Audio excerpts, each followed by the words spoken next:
Solar energy is Elon Musk's favorite. If not complemented by clean energy sources such as solar and wind, electric cars would still require indirect consumption of fossil fuels. That's why solar energy is mentioned in both the first and second parts of Tesla's ambitious plan, Master Plan. And on February 1st of this year, Musk also wrote on Twitter, "Wind and solar combined with batteries will solve sustainable energy problems for the planet." After hearing Musk's remarks, some Tesla owners immediately took action. For example, the oil tube blogger T-Boy pulled 8 solar panels behind the Tesla car. And according to his calculations, it will take at least 10 days to get the Tesla Model 3 fully charged. Recorded video, even if the traffic, there are actually foreign startups. Gullible Musk depicted the grand blueprint on the solar car of this road of no return.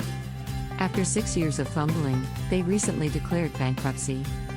Netherlands-based solar car company Lightyear, hereinafter we will call it Lightyear Motors, announced on January 23, 2023 local time that Atlas Technologies, the company responsible for the production of its first product, the Lightyear Zero solar car, filed for bankruptcy. The request has been approved by the court and Atlas Technologies has been declared bankrupt.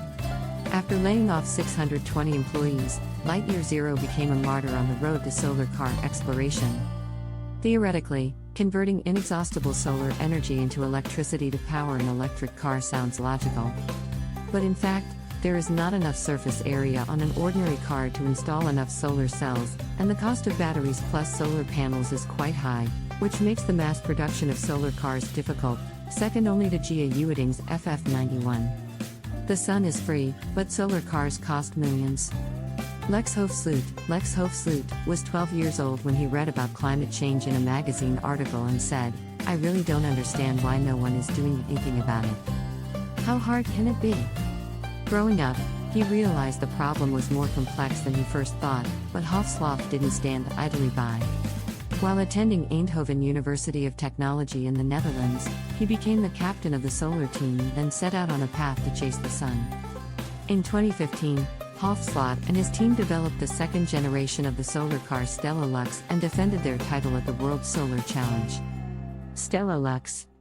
At the time, the Stella Lux solar car had a top speed of 126 km per hour and a maximum range of 1,000 km with a fully charged battery and solar cells.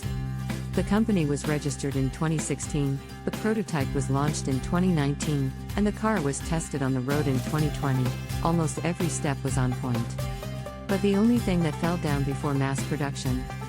In June 2022, Lightyear Automotive officially released the production model Lightyear Zero, which is priced at a whopping €250,000, equivalent to about 1.8 million yuan, a price that is far higher than all pure electric cars on the market.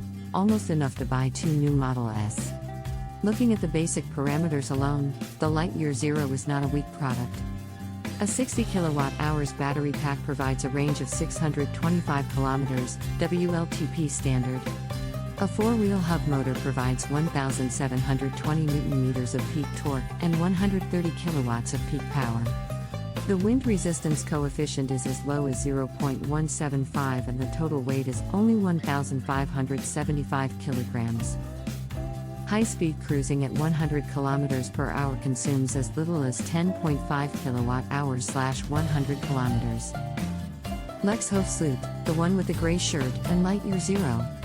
If we were to be honest and treat it as a pure electric car, it would be a lock to be a hit based on these parameters alone.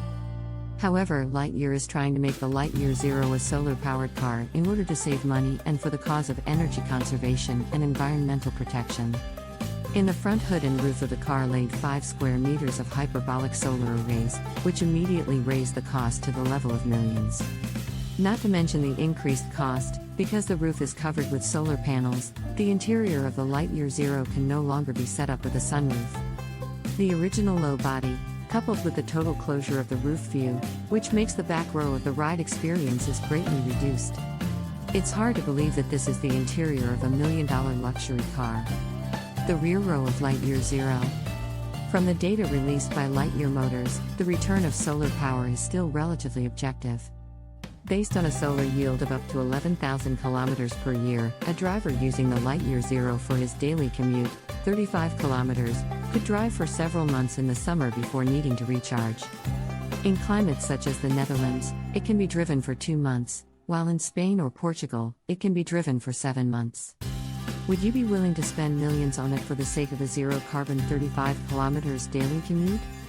Do not say millions of dollars to support the cause of environmental protection, spend 20,000 more optional solar panels, drive out our easy-to-be sprayed by others' big injustice.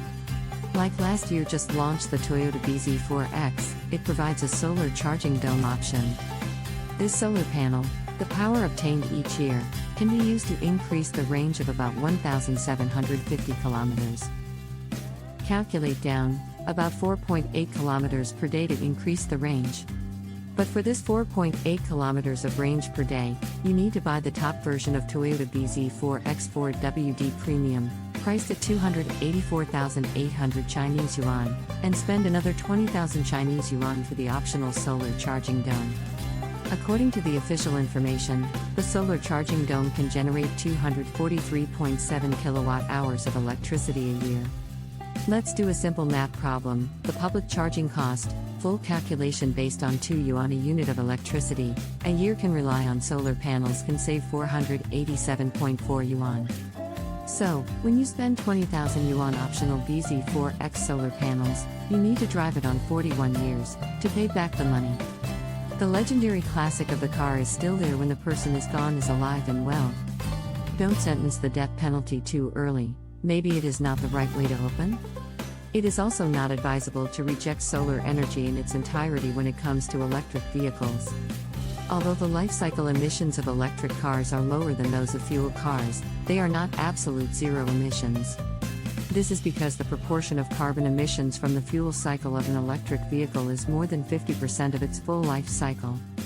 In other words, the source of the electric vehicle's electricity determines whether the product itself is truly green.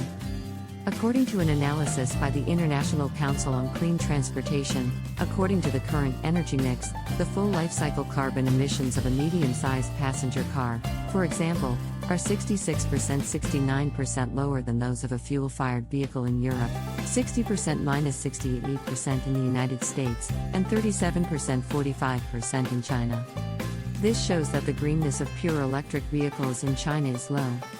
Taking the electricity structure of China, the United States and Germany as an example, Germany has the highest proportion of renewable energy generation, which is more than 50% of all electricity sources, and the proportion of renewable energy generation in the United States is about 1/3, while the rest of electricity mainly comes from natural gas and coal.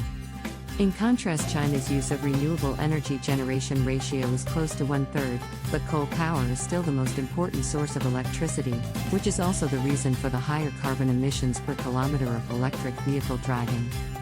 However, at this stage, the current utilization rate of solar energy in the country is still too low. According to data from the National Bureau of Statistics, coal-fired power generation is the main source of thermal power generation, accounting for 71.19% of the national power generation. Next, only hydroelectric power generation, accounting for 16.37%, and then wind power generation, nuclear energy. Finally, it is solar power generation, with a proportion of only 1.92%. In fact, to make full use of solar energy as an energy supply for electric vehicles, there is not only solar cars as a way of existence. Like Tesla's current new play, is the use of photovoltaic plus energy storage plus charging in one model. In China, Tesla has opened light storage and charging integrated charging stations in Lhasa and Shanghai, converting sunlight into electricity, storing energy through Powerwall energy storage equipment, and finally using the stored energy to charge the vehicle, thus optimizing the local allocation of clean energy and improving the efficiency of energy use. In the U.S. domestic market, Tesla is completing the closed loop of converting solar energy into clean energy through a portfolio of solar roofs, Powerwall energy storage devices, and home charging piles. In terms of price, a 1,000 square foot roof with a system power of 6.31 kilowatts with a Powerwall device costs a total of $46,425, about 310,000 Chinese yuan. compared to traditional PV equipment and in public.